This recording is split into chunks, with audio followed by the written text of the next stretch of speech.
छत्रपती संभाजीनगर मधील शिवाजीनगर परिसरात एका 64 वर्षीय वृद्ध महिलेचा गळा आवळून खून करण्याचा प्रयत्न करण्यात आलाय आणि त्यांच्या गळ्यातील 7.5 तोळ्यांचे सोन्याचे दागिने लंपास केल्याची घटना घडली आहे।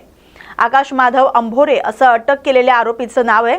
सुनंदा अशोक या महिलेला 2018 पासून परिचित असलेल्या आरोपीनं पाणी मागण्याच्या बहाण्यानं घरात प्रवेश केला आणि रुमालानं गळा आवळला। त्या बेशुद्ध पडल्यानंतर त्यानं 5 तोळ्यांची रुद्राक्ष माळ आणि 2.5 तोळ्यांची तुळशी माळ चोरून नेली। तक्रार मिळताच पुंडलिक नगर पोलिसांनी तातडीनं तपास सुरू करून काही तासात आरोपीचा पाठलाग करत त्याला अटक केली। पुढील तपास सुरू आहे। तसेच आम्ही या ठिकाणी पुंडलिक नगर परिसरातील सर्व जनतेला मी आवाहन करतो की आपल्या आजूबाजूला आपल्या घरात एकटे कोणी ज्येष्ठ नागरिक किंवा वयस्कर महिला पुरुष एकटे राहत असतील तर त्याबाबत त्यांनी आमच्या पोलीस स्टेशनला माहिती दिली असता आम्ही त्यांना गरजेनुसार आम्ही मदत करू शकतो। तसेच त्यांच्या आणीबाणीच्या प्रसंगावेळी किंवा त्यांच्या अडचणीच्या वेळेस आम्ही देखील त्यांच्या कामी येऊ शकतो। तसेच या ठिकाणी आम्ही आवाहन करतो की तात्काळ जर तुम्हाला लगेच मदत पाहिजे असेल तर जे 112 डायल 112 नावाचा एक नंबर आहे 112 या नंबरवर तुम्ही मोबाईलवर डायल केला असता तात्काळ 4 ते 5 ते 6 मिनिटात तुम्हाला मदतीसाठी आमचे पोलीसची व्हॅन तिथे येईल। सर, शिवाजीनगर 12 स्कीम या ठिकाणी माझी वहिनी ज्यांचं नाव सुनंदा अशोक देवरे असून ते 64 वर्षाचे आहेत। ते त्यांना शारीरिक आजार असून त्या आजारापोटी म्हणजे उदाहरणार्थ त्यांना डायबिटीस आहे, हार्टचा प्रॉब्लेम आहे, त्याच्यानंतर त्यांना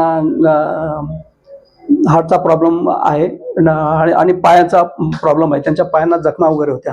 संबंधित व्यक्ती हा आम्हाला ज्या ठिकाणी ते पॅथॉलॉजीकडे जात होते तिथून त्या डॉक्टर साहेबांनी सहानुभूती म्हणून आमच्या बाबतीमध्ये आमच्या वहिनींना त्या रिक्षावाल्याचा नंबर दिला, रिक्षावाल्याशी ओळख करून दिली आणि त्यांना आणि मग त्या सुरुवातीला आम्ही त्यांना घेतलं पण तो रिक्षावाला चांगला वाटला म्हणून जवळजवळ आम्ही त्यांना फोन करून आमच्या इथे बोलवत होतो आणि त्या व्यक्तीने आम्हाला रिस्पॉन्स दिला येऊन जाऊन। पण नंतर थोडंसं काय झालं किंवा काय नाही या बाबतीत तर त्याच्याबाबतीत आम्ही सांगू शकत नाही। पण परवा दिवशीच्या 9 तारखेच्या घटनेमध्ये 3 दिवस अगोदर तो आमच्या घरी येऊन जेवत होता आणि आमच्या वहिनींना म्हणत होता की आजी तुम्ही जेवण करून घ्या, आजी तुम्ही जेवण करून घ्या। परंतु आजीने त्यांना सांगितलं की बाबा मी माझं गेट बंद केल्याशिवाय मी जेवण करत नाही। मग तिसऱ्या दिवशी ज्यावेळेस आला त्या दिवशी आला म्हणजे आजी तुम्ही जेवण करून घ्या। मग आजी तुम्ही काय बनवलं वगैरे तर आजी म्हणलं की बाबा मी कोथिंबीरच्या वड्या बनवलेल्या आहेत म्हणजे मग आजी तू खातोस का? मग त्यांनी म्हटलं की बाबा हो। मग त्याने ते खाल्ल्यानंतर त्यांनी पाणी मागितलं आणि पाणी मागितच्या बहाण्याने जेव्हा पाणी आणायला त्यांना गेले आणि असे किचनमध्ये गेले आणि किचनमध्ये जशी त्यांच्याकडे पाठ झाली तसा त्यांनी आपला खिशातला रुमाल हातात घेऊन तो असा फिरवून दोरीच्या सारखा त्यांनी केला आणि आमच्या वहिनीला त्यांनी गळ्याला त्याचा फास आवळला। जवळजवळ त्या गळ्याला फास आवळल्यानंतर ते मुळातच ते सुरुवातीपासूनच वीक आहेत, त्याच्यामुळे ते लवकरच ते धारातीर्थ पडले। धारातीर्थ पडल्यानंतर ते त्यांची स्वतःची जी शुद्ध आहे ती त्यांची हरवली होती। पण देवकृपेने त्यांना 5 मिनिटात म्हणा किंवा 2 मिनिटात म्हणा त्यांना शुद्धी आली आणि शुद्धी आल्यानंतर ते सरकत येऊन त्यांनी त्यांचा मोबाईल घेतला आणि मला फोन केला। ज्या वेळेला त्यांनी मला फोन केला त्यावेळेला मी त्यांना विचारलं की बाबा वहिनी काय झालं, तब्येत ठीक आहे का? तर वहिनी म्हणल्या माझी तब्येत मला कसं तरी व्हायला लागलंय आणि मला काय झालं मला काही सांगता येईना कारण असा माणूस येऊन बरं त्याला त्याचं नावही सांगता येईना की इतक्या त्या घाबरलेल्या होत्या।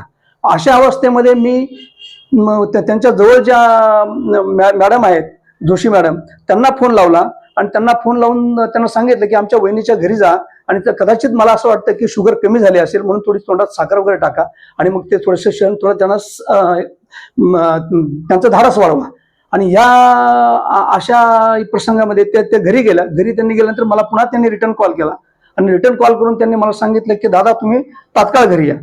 मग मी तेवढ्या परिस्थितीमध्ये माझे दोस्त मिस्टर जाफर साहेब, त्याच्यानंतर ॲडव्होकेट करंडे साहेब आणि ऋषिकेश हे आम्ही त्या ठिकाणी पोहोचलो आणि ते सगळं बघितल्यानंतर तर मग तिथे आम्ही त्यांना मग थोडंसं पाणी वगैरे देऊन त्यांना थोडंसं चांगलं उभं केलं, उभं करून त्यांना थोडासा आराम दिला आणि आराम दिल्यानंतर मग त्यांचं धाडस वाढवलं आणि मग मग त्यांनी आम्हाला सांगितलं की बाबा आपल्याकडे जो आकाश येतो त्यांनी माझा अशा पद्धतीने जी मी सांगितलं याप्रमाणे त्यांनी मला हे केलं.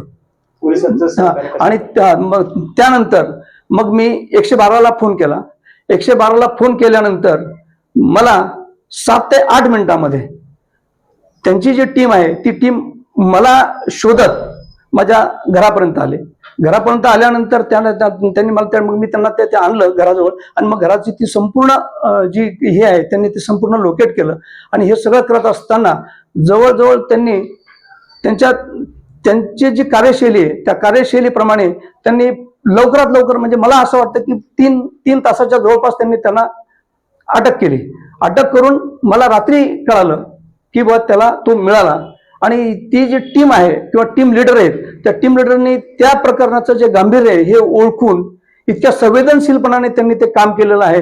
याबद्दल संबंधित टीम लीडर, संबंधित police sub inspector mister Bhalerao आणि PI साहेब भंडारे साहेब आणि तसेच त्यांचे जे सोबतचे जे टीम लीडर होते ते यांनी इतक्या तत्परतेने ते संबंधित प्रकरणाची दखल घेऊन जे काम याबद्दल मी त्यांचा खूप आभारी आहे आणि मी त्यांचं अभिनंदन करतो. मला योग्य ते मार्गदर्शन दिलं आणि चांगल्या पद्धतीने माझ्या केसला त्यांनी मला न्याय देण्याचा प्रयत्न केला. काय नाव आपलं? मी दिलीप दादाभाऊ देवरे. मी त्यांचा लहान धीर आहे संबंधित पीडितांचा. राष्ट्रवादी शरद पवार गटाचे नेते एकनाथ खडसे यांच्यावर रावेर तालुक्यातील सावदा पोलीस स्टेशनमध्ये गुन्हा दाखल करण्यात आलाय. पोलिसांना केलेल्या अर्वाच्य शब्दात अरेरावी आणि गृहमंत्र्यांबाबत अपशब्द वापरल्याचा आरोप एकनाथ खडसेंवर पोलीस फिर्यादीत करण्यात आलाय. विशेष म्हणजे स्वतः पोलिसांनीच हा गुन्हा दाखल केलाय. मात्र एकनाथ खडसेंनी आरोपांचं खंडन करत गौण खनिज प्रकरणात गुन्हा दाखल का करण्यात आला नाही याबाबत माहिती घेण्यासाठी सावदा पोलीस स्टेशनला गेलो होतो आणि त्यावेळी पोलीस निरीक्षकांबाबत चुकीनं एक शब्द निघाल्यानं त्यांची माफी देखील आपण मागितल्याचा दावा खडसेंनी केलाय. जवळजवळ 2.5 महिन्यापूर्वी सावदा परिसरामधील एक 40-50 हजार ब्रॉस मुरुम चोरी झाल्याची तक्रार एका व्यक्तीने केली. त्याने त्याच्या संदर्भात सारे पुरावे दिले. JCBचा फोटो दाखवला, ट्रॅक्टर दाखवलं, तो माणूस आहे, ऑडिओ दिला, व्हिडिओ दिला. हे सगळं करत असताना PSIने त्या संदर्भामध्ये म्हटलं की मी तक्रार घेणार नाही, हा रेव्हन्यूचा भाग आहे. मग रेव्हन्यू डिपार्टमेंटने तक्रार दिली पाहिजे म्हणून विधानसभेमध्ये मी हा प्रश्न डिसेंबरला विचारला आणि हा प्रश्न विचारल्यामुळे त्या PIची जीवावर आली. मग त्याने तरीही रेव्हन्यू डिपार्टमेंटकडून घेतलीच नाही तक्रार, तर म्हणे इरिगेशनची पाहिजे. मग इरिगेशनवाल्यांनी तक्रार केली तरी इरिगेशनकडून फक्त अर्ज घेतला, टाळाटाळ केली FIR करण्यामध्ये. मग FIR केला. FIR केल्यानंतर आज 2.5 महिने झाले, त्याची चौकशीने पुरावे दिल्यानंतरही. आणि म्हणून मी त्याला त्या ठिकाणी विचारायला गेलो की 2.5-3 महिने झाले या संदर्भामध्ये शासनाच्या मुरुमाची एवढी मोठ्या प्रमाणावर चोरी होते. तो काही 1000-1500 ब्रॉस नाही आहे, 40-50 हजार ब्रॉस आहे. पण त्याच्या संदर्भामध्ये ते म्हणजे की मी चौकशी करतो आहे. आणि मी त्यांना सांगितलं 2.5 महिने कशी काय चौकशी होते आहे. तो म्हणे मला वाटेल तेव्हा तिथपर्यंत मी चौकशी करेल, मला काही बंधन आहे का तुमचं. म्हणे त्याच्यामध्ये त्या रेव्हन्यू डिपार्टमेंटवाल्यांनी पैसे खाल्ले. मग म्हटलं त्यांनी पैसे खाल्ले, तू काढला कशासाठी, तुला काम दिलं आहे ना सगळं. मग नंतर मी लगेचच 2 मिनिटामध्ये त्याला सांगितलं की यामध्ये माझा चुकीचा शब्द केला, मी तुझी माफी मागतो असे त्याला सांगितलं. आणि त्याबाबत त्याला सांगितलं सगळे 2 नंबरचे धंदे आहे, पत्त्याचे क्लब आहे, सट्ट्याचे क्लब आहे, दारूचे अड्डे आहे. याच्यामधून जरामध्ये तुम्हाला कारवाई करायला वेळ नाही आहे म्हटलं यामध्ये. तर आता शेवटचा शब्द आहे की तुमचे हप्ते घेतात, तर ते हप्ते घेतात म्हणून अँटी करप्शनकडे जावं लागेल आणि त्यामध्ये कारवाई करावी लागेल. आत्ता ह्यांनी टाळाटाळ केली, गुन्हा दाखल केला, करू द्या गुन्हा दाखल केला, त्याचं काही लढायचं कायदेशीर. पण आता यांनी इतके दिवस हा गुन्ह्याचा तपास केला नाही, पण गुन्हाचा FIR घेण्यात टाळाटाळ केली. म्हणून मी स्वतः पोलीस प्राधिकरण, DG आणि अन्य वरिष्ठ अधिकाऱ्यांकडे या संदर्भामध्ये तक्रार करणार आहे. पोलीस प्राधिकरणाला पुराव्यानिशी दाखवणार आहे की यांनी किती याच्यामध्ये विलंब लावला आणि जाणीवपूर्वक केला आहे. आणि नंतर मी सावदा शहरामधल्या आणि त्या परिसरात पोलीस स्टेशनच्या अंतर्गत माझ्या साऱ्या नागरिकांना आवाहन करणार आहे की कोण्या ठिकाणी पोलिसांचे आपले दारूचे अड्डे आहे, मटक्याचे अड्डे आहे ते मला कळवा. म्हणजे मग मी दररोज मीडियासमोर जाऊन त्या अड्ड्यांचे फोटो दाखवेल. जालना कृषी उत्पन्न बाजार समितीत ट्रेड डीलच्या अफवांमुळे काल सोयाबीनचे दर तब्बल 500 रुपयांनी घसरले। मागील आठवड्यात सोयाबीनला 5,500 ते 5,600 रुपये सरासरी दर मिळत होता। मात्र काल ट्रेड डीलच्या चर्चांमुळे सोयाबीनला 4,950 रुपये दर मिळाल्याची माहिती व्यापाऱ्यांनी दिली आहे। दरम्यान ट्रेड डीलच्या संदर्भात सरकारने स्पष्टीकरण दिल्यानंतर सोयाबीनचे दर पुन्हा पूर्वपदावर येतील अशी शक्यता व्यापाऱ्यांनी व्यक्त केली आहे। आज पाहतो 12 फेब्रुवारीला कृषी उत्पन्न बाजार समिती जालनामध्ये जे रेट चालू आहे, उच्चतम दर्जाची तूर 82-83 पर्यंत विकलेली आहे।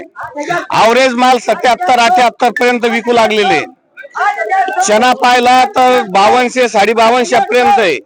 सोयाबीन आज मिलवाल्याच्या हिशोबाने 5,050 ते 51,000च्या दरम्यान निघायला पाहिजे, कारण आणखीन सोयाबीनचे भाव निघालेले नाही आणि मागील काही दिवसा पाहता भावामध्ये थोडी मंदी आलेली आहे। आता हा प्रश्न अगदी सगळ्यांच्या मनामध्ये आहे की ही अडचण काय, याच्यावर सरकारी धोरण अवलंबून असतात, परंतु काही प्रसार माध्यमातून काही अफवा पसरलेल्या आहे आणि शेतकऱ्याची जी स्थिती द्विधा झालेली आहे आणि येत्या मार्केटमध्ये थोडा सुधार वाटू लागलेला आहे। काय होईल हा सगळं काळच सांगेल, कारण धोरणानुसार इथलं चालतं आणि सोशल मीडिया आणि प्रसार माध्यम काही बातम्यामुळे आणखीन भावामध्ये बदल होतो। येता काळ हा शेतकऱ्यासाठी चांगला होता, पण भाव बदलले आणि शेतकऱ्याची जे आशा होती ही थोडी निराशा झालेली आहे। योग करो, चांगले विचार येऊ आणि भविष्यामध्ये शेतकऱ्याच्या हातात 2 पैसे पडतील अशी भावामध्ये वृद्धी हो हीच विनंती आहे। सोयाबीनचे भाव अचानक पडले, कारण मागील 2-4 वर्षात पाहता सोयाबीनची पहिल्यांदाच थोडी तेजी आली होती आणि सगळ्यांच्या नजरा त्या तेजीकडे लागल्या आणि साहजिकच जेव्हा भाव वाढते तेव्हा प्रत्येकाच्या मनात एक आशा असते की भविष्य काळामध्ये मला 2 पैसे पडतील, पण अचानक भाव पडले आणि सगळं शेतकऱ्याची आणि व्यापाऱ्याची एक निराशा झाली। योग करो की आणखीन भाव वाढो आणि शेतकऱ्याला सुखीचे दिवस हो। जिल्हाधिकारी कार्यालयासमोर महसूल कर्मचारी संघटनेच्या वतीनं तसंच विविध कर्मचारी संघटनांच्या सहभागातून आज राज्य सरकार विरोधात घोषणाबाजी करत विविध मागण्यांसाठी आंदोलन करण्यात आलं। यामध्ये जुनी पेन्शन योजना लागू करावी तसंच इतर प्रलंबित मागण्या तात्काळ मान्य कराव्यात अशी मागणी करण्यात आली। आंदोलकांनी जोरदार घोषणाबाजी करत सरकारचं लक्ष वेधण्याचा प्रयत्न केलाय। सरकारनं लवकरात लवकर आमच्या मागण्या मान्य कराव्यात, अन्यथा यापुढे कायमस्वरूपी कामबंद आंदोलन छेडण्याचा इशारा आंदोलकांच्या वतीनं देण्यात आलाय। आज राज्यातल्या आणि देशातल्या कामगार कर्मचारी संयुक्त कृती समितीच्या वतीने देशपातळीवर संप पुकारलेला आहे। या संपाला पाठिंबा म्हणून राज्य सहकारी मध्यवर्ती कर्मचारी संघटनेच्या नात्यानं आणि निमंत्रक या नात्यानं शिक्षकोत्तर कर्मचारी समन्वय कृती समिती आज नांदेडमध्ये आम्ही 2 तास सत्याग्रह आंदोलनाचा या ठिकाणी आम्ही ठरवले। त्याप्रमाणे आम्ही या ठिकाणी सत्याग्रह आंदोलन सुरुवात केलेली आहे। आमची प्रमुख मागण्या आहेत, 18 मागण्या आहेत। या 18 मागण्यांपैकी अत्यंत जिव्हाळ्याच्या मागण्या ज्या शासनाने दोन्ही सभागृहामध्ये मान्य केला, तत्कालीन मुख्यमंत्री माननीय एकनाथजी शिंदेसाहेब यांनी दोन्ही सभागृहामध्ये मान्य केले। त्यानंतर सत्ता परिवर्तन झाला, माननीय मुख्यमंत्री महोदय देवेंद्रजी फडणवीस साहेब यांनी आश्वासित केले, परंतु अद्याप शासन निर्णय न काढल्यामुळे संपूर्ण राज्यामध्ये कर्मचारी मोठ्या प्रमाणामध्ये असंतोष आहेत।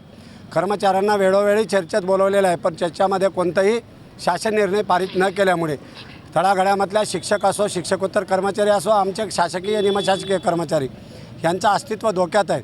कामगार कायद्यामध्ये दुरुस्ती केल्यामुळे कामगारांचा सुरक्षासुद्धा, बेरोजगारी दुनियाचा वाढलेली आहे, महागाई वाढलेली आहे, रिक्त पदं मोठ्या प्रमाणामध्ये आहे आणि सर्वात महत्त्वाचं म्हणजे पेन्शन याकडे सरकार पूर्ण दुर्लक्षित केल्यामुळे आज आम्ही सरकारबद्दल थोडासा सहानुभूती विचार करून आम्ही पूर्ण दिवस संप करणार होते, परंतु सरकार दुखवटामध्ये होते।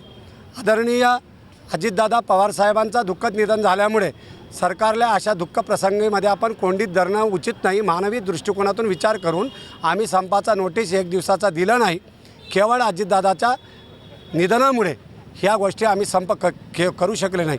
परंतु भविष्य काळामध्ये सरकार ह्या सत्याग्रह आंदोलनाचा जर दखल नाही घेतला तर 100% बेमुद्दा संपावर जाण्याचा निर्णय या राज्य सहकारी कृती समितीच्या वतीने आज आम्ही घेतलेले आहे। नाशिक या ठिकाणी बैठक झाला, शिर्डी या ठिकाणी बैठक झाला। त्या बैठकीमध्ये राज्याचे अध्यक्ष आमचे दगडे गुरुजी, सरचिटणीस विश्वासरावजी काटकर साहेब आणि देशातले सर्वात अखिल भारतीय महासंघाचे ज्यांनी धुरा सांभाळतात कामगार कर्मचाऱ्यांचे लंबा साहेब यांच्या नेतृत्वामध्ये आम्ही हे संप पुढे करणार आहोत हे निश्चित आहे। गोंदिया जिल्ह्यातील आमगाव पोलीस ठाण्याच्या हद्दीतील गोरठा येथील आदर्श जिल्हा परिषद प्राथमिक शाळेत 9 वर्षीय धैर्य मनोज मिश्रा या विद्यार्थ्याला शिक्षिका शोभा गिरडकर यांनी बेदम मारहाण केल्याची घटना घडली आहे। दुपारच्या सुट्टीत मित्राकडील लॉलीपॉप मागितल्याचा गैरसमज होऊन शिक्षिकेनं मारहाण केल्याचा आरोप आहे। मारहाणीमुळे धैर्य घाबरला असून शाळेबाबत भीती निर्माण झाली। घटनेची माहिती मिळताच पालकांनी आमगाव पोलीस ठाण्यात तक्रार दाखल केली। या प्रकरणात शिक्षण विभाग आणि पोलिसांकडून पुढील कारवाईकडे सर्वांचं लक्ष आहे। गोरठा जिल्हा परिषद उच्च प्राथमिक शाळा येथील एका शिक्षिकेने 5व्या वर्गातील एका मुलाला मारहाण केली याबाबत आम्हाला तक्रार प्राप्त झाली। त्या अनुषंगाने मी आज विशाल डोंगरे शिक्षणाधिकारी प्राथमिक जिल्हा परिषद गोंदिया इथे आलेलो आहे। इथे आल्यानंतर आम्हाला कळले की मुलाला इथे मारहाण झालेली आहे। आम्ही बघितलेलं आहे आणि आता जे काही कारवाई आहे ते आम्ही आमच्या नियमानुसार करणार, जी प्रोसेस आहे ती फॉलो करून आम्ही नियमानुसार कारवाई करू। आम्ही आता गटशिक्षणाधिकारी जे इथले आमगावचे गटशिक्षणाधिकारी आहेत त्यांना चौकशी अहवाल मागू आम्ही। तो चौकशी अहवाल जसा आम्हाला प्राप्त होईल तसंच आम्ही त्यांचं कारवाई करू। महाशिवरात्रीच्या पावन पर्वानिमित्त चंद्रपूर येथून विदर्भाची काशी म्हणून ओळखल्या जाणाऱ्या मार्कंडा क्षेत्रापर्यंत 3 दिवसीय पददिंडीला सुरुवात झाली।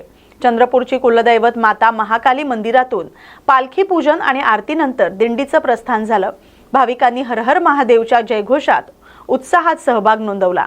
पंढरपूरप्रमाणेच मार्कंडा क्षेत्राची धार्मिक महती जनमानसात पोहोचावी हा या उपक्रमामागील मुख्य उद्देश आहे।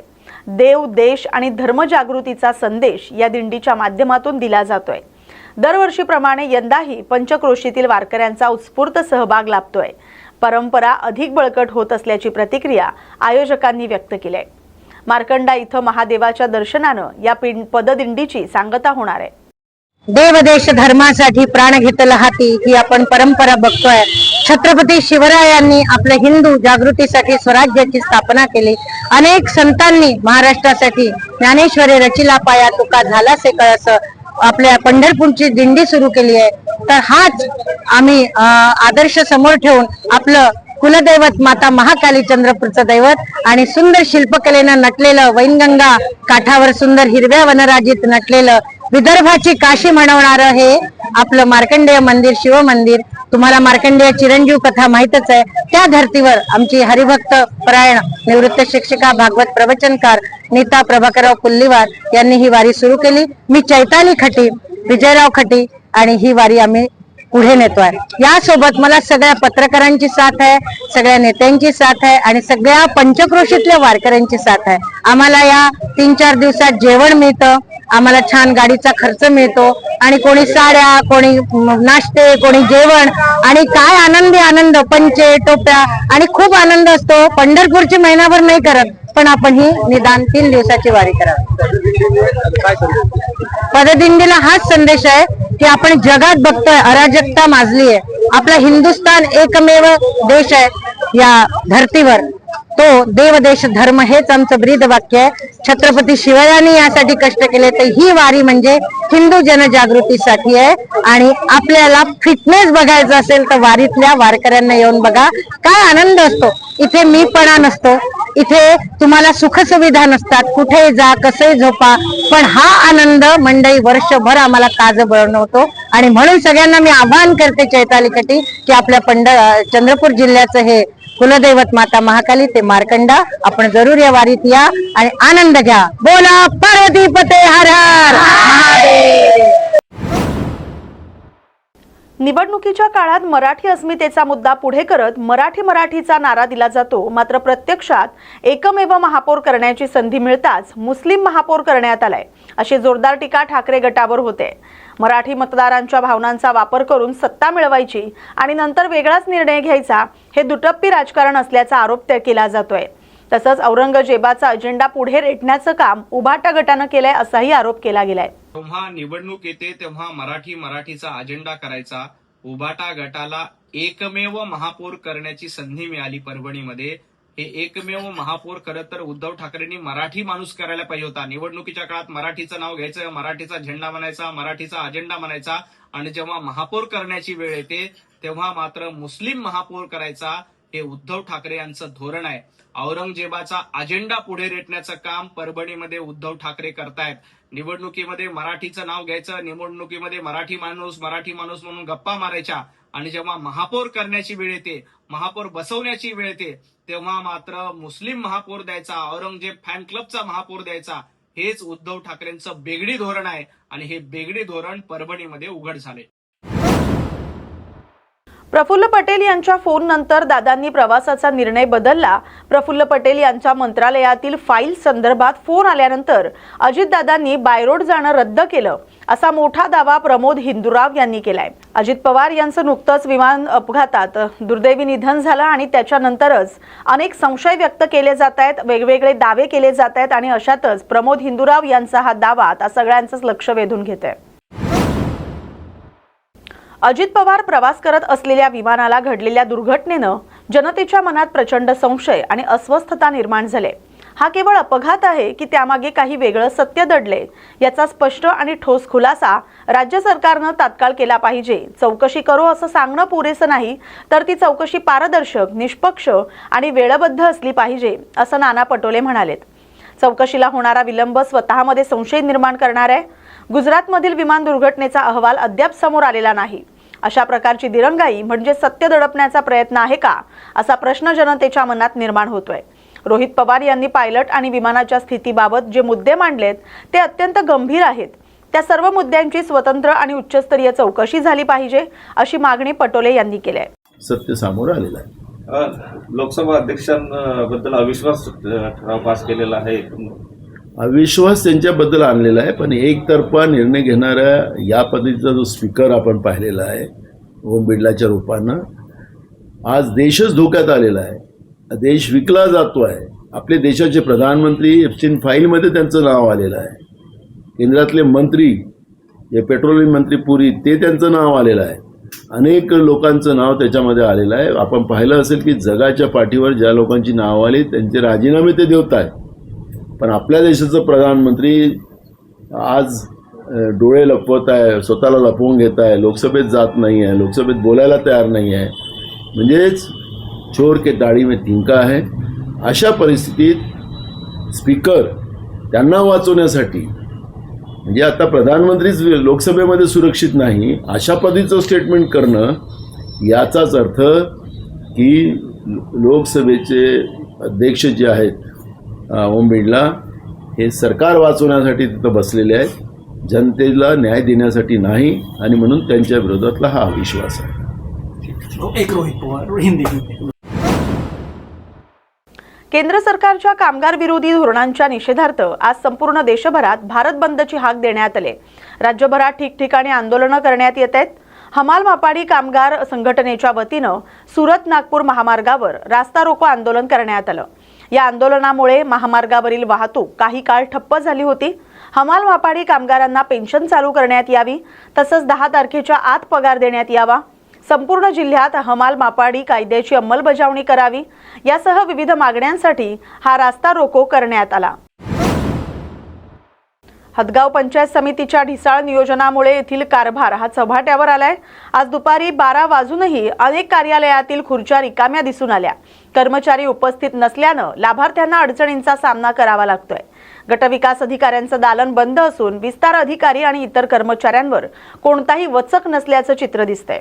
घरकुल विभागातील कर्मचारी अनुपस्थित असल्यामुळे घरकुल लाभार्थ्यांना विशेष त्रास सहन करावा लागतोय.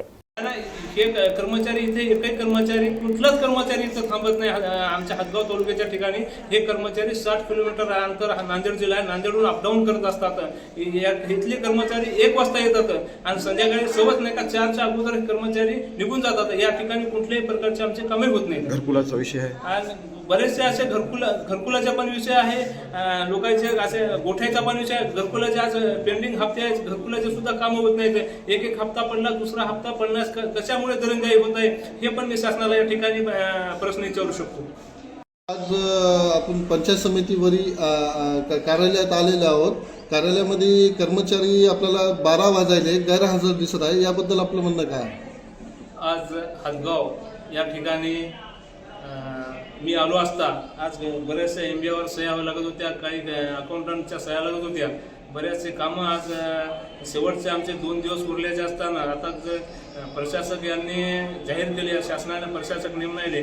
आमचे स्वतः असून असे कामं होत नाहीत, दिरंगाई होत आहे. आणि प्रशासक नेमल्यानं आम्हाला किती नाहक त्रास या शासनाला विचार करावा, किती आम्हाला नाहक त्रास सहन करावा लागेल. आज बघतो की बाई 12 वाजून गेले तरी एकही कर्मचारी या ठिकाणी उपस्थित नाही.